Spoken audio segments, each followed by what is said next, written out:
सभी श्रोताओं का रामायण की कथा में हार्दिक स्वागत अभिनंदन। आज के इस वीडियो में आप सभी के सामने प्रस्तुत है हनुमान और माता सीता की भेंट। बढ़ते हैं कहानी की तरफ। पराक्रमी हनुमान जी विचार करने लगे कि सीता का अनुसंधान करते करते मैंने गुप्त रूप से शत्रु की शक्ति का पता लगा लिया है तथा राक्षस राज रावण के प्रभाव का भी निरीक्षण भी कर लिया है। जिन सीता जी को हजारों लाखों वानर समस्त दिशाओं में ढूंढ रहे हैं, आज उन्हें मैंने पा लिया है। ये शोक के कारण व्याकुल हो रही हैं, अतः इन्हें सांत्वना देना ही उचित है, परंतु राक्षसियों की उपस्थिति में इनसे बात करना मेरे लिए ठीक नहीं होगा। अब मेरे समक्ष समस्या ये है कि मैं अपने इस कार्य को कैसे संपन्न करूं।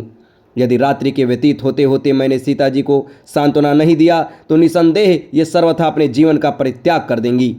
यदि किसी कारणवश मैं सीता से ना मिल सका तो मेरा सारा प्रयत्न निष्फल हो जाएगा। रामचंद्र और सुग्रीव को सीता के यहाँ उपस्थित होने के समाचार देने से भी कोई लाभ नहीं होगा, क्योंकि इनकी दुखद दशा को देखते हुए ये नहीं कहा जा सकता कि ये किस समय निराश होकर अपने प्राण त्याग दें। इसलिए उचित यही होगा कि मैं सीता जी, जिनका चित्त अपने स्वामी में ही लगा हुआ है, को श्री राम के गुण गाकर सुनाऊं, जिससे उन्हें मुझ पर विश्वास हो जाए। इस प्रकार भली भांति विचार करके हनुमान मंद मंद मृदु स्वर में बोलने लगे। इक्ष्वाकुओं के कुल में परम प्रतापी, तेजस्वी, यशस्वी एवं धन धान्य समृद्ध विशाल पृथ्वी के स्वामी चक्रवर्ती महाराज दशरथ हुए हैं। उनके ज्येष्ठ पुत्र उनसे भी अधिक तेजस्वी, परम पराक्रमी, धर्मपरायण, सर्वगुण संपन्न, अति दयानिधि श्री रामचंद्र जी अपने पिता द्वारा की गई प्रतिज्ञा का पालन करने के लिए अपने छोटे भाई लक्ष्मण के साथ, जो उतने ही वीर, पराक्रमी और भ्रातृभक्त हैं, 14 वर्ष की वनवास की अवधि की समाप्त करने के लिए अनेक वनों में भ्रमण करते हुए चित्रकूट में आकर निवास करने लगे। उनके साथ उनकी परम प्रिय पत्नी महाराज जनक की लाडली सीता भी थीं। वनों में ऋषि मुनियों को सताने वाले राक्षसों का उन्होंने संहार किया। लक्ष्मण ने जब दुराचारिणी शूर्पणखा के नाक कान काट लिए तो उसका प्रतिशोध लेने के लिए उसके भाई खरदूषण उनसे युद्ध करने के लिए आए, जिनको रामचंद्र जी ने मार गिराया और उस जनस्थान को राक्षस विहीन कर दिया। जब लंकापति रावण को खरदूषण की मृत्यु का समाचार मिला तो वह अपने मित्र मारीच को लेकर छल से जानकी सीता का हरण करके ले गया। मायावी मारीच ने एक स्वर्ण मृग का रूप धारण किया, जिसे देखकर जानकी भी जी मुग्ध हो गईं। उन्होंने राघवेंद्र को प्रेरित करके उस माया मृग को पकड़कर या मार कर लाने के लिए भेजा। दुष्ट मारीच ने मरते मरते राम के स्वर में हा सीते हा लक्ष्मण कहा। जानकी जी भ्रम में पड़ गईं और लक्ष्मण को राम की सुधि लेने के लिए भेजा। लक्ष्मण के जाते ही रावण ने छल से सीता का अपहरण कर लिया। लौटकर राम ने जब सीता को न पाया तो वे वन वन में घूमकर सीता की खोज करने लगे। मार्ग में वानरराज सुग्रीव से उनकी मित्रता हुई। सुग्रीव ने अपने लाखों वानरों को 10 दिशाओं में जानकी जी की खोज के लिए भेजा।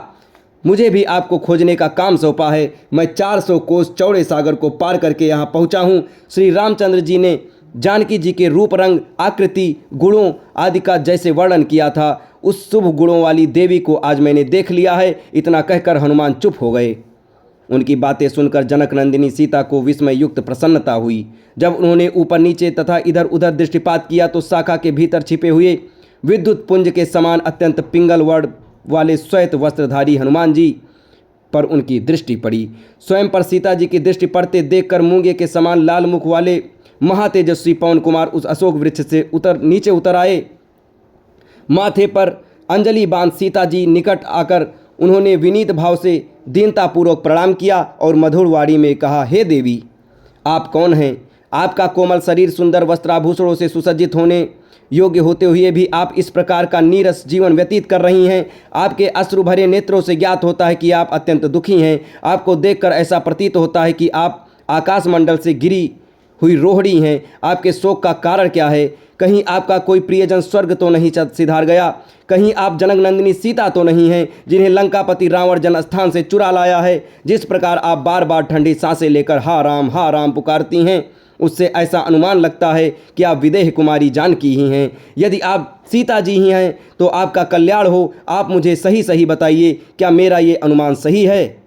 हनुमान का प्रश्न सुनकर सीता बोली, हे वानरराज, तुम्हारा अनुमान अक्षरशः सही है। मैं जनकपुरी के महाराज जनक की पुत्री, अयोध्या के चक्रवर्ती महाराज दशरथ की पुत्रवधू तथा परम तेजस्वी धर्मात्मा श्री रामचंद्र जी की पत्नी हूँ। जब श्री रामचंद्र जी अपने पिता की आज्ञा से वन में निवास करने के लिए आए तो मैं भी उनके साथ वन में आ गई। वन से ही ये दुष्ट पापी रावण छलपूर्वक मेरा अपहरण करके मुझे यहाँ ले आया। वह मुझे निरंतर यातनाएं दे रहा है। आज भी वह मुझे 2 मास की अवधि देकर गया है। ये 2 मास के अंदर मेरे स्वामी ने मेरा उद्धार नहीं किया तो मैं अवश्य प्राण त्याग दूंगी। यही मेरे शोक का कारण है। अब तुम मुझे कुछ अपने विषय में बताओ। अब हनुमान जी माता सीता को अपने आने का प्रयोजन बताएंगे। ये आपको अगले वीडियो में बताया जाएगा। कैसे अक्षय कुमार का वध होता है ये सब आपको अगले वीडियो में बताया जाएगा। तब तक हमारे साथ बने रहें। धन्यवाद। जय श्री राम।